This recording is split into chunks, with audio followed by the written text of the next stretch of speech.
Nicole Scott here from Mobile Geeks, and here we have a really interesting tablet by Kein T.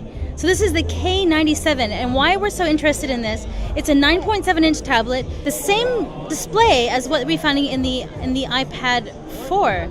So it's got a Retina IPS panel at a resolution of 2048 by 1536. But what's super cool about it is that it's running Samsung's octa-core processor. So that is 8 cores, Cortex A9, 1.8 gigahertz. So if we take a look at the display, they don't really have much loaded onto it, but you can see that it looks quite bright, very nice and vibrant. It's running Android 4.2 Jelly Bean, which I always like to see, especially with these new tablets that are coming out from some of these Chinese brands. But what's pretty neat, if you're looking to resell this, it comes in 2 different styles. So they have a metal style over here, and then they have a plastic one over here. But what makes it so cool is, well, it has a 5-megapixel rear-facing camera with a flash. But check this out. So on the end over here, we've got the PSU HDMI, right? So check that out. Let's let my Nokia 1020 focus there. So there we go. We have the PSU headphone jacks. There's the mini HDMI. Then they have Samsung's USB port there.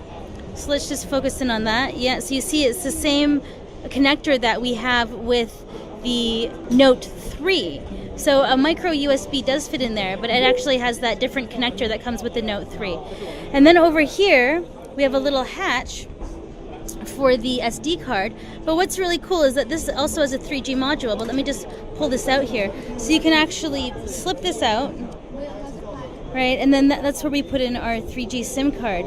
But for like ease of portability and changeability for regions, they actually just have a separate module right here. So that's really neat. I really like that.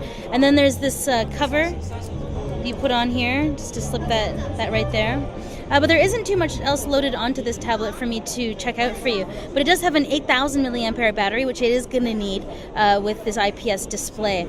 But we're also going to find that under the hood, we have options for 16, 8, and 32 gigabytes. And it does come with 2 gigabytes of DDR3 RAM. But the killer point on this is the fact that it's running the Samsung Exynos octa-core. Anyway, so this is a look at the Kein T K97. So here's a full look at the spec sheet and the name Kein T. So maybe we'll get a model for review. That would be super cool. So I'm Nicole Scott from Mobile Geeks, taking a look at an octa-core tablet.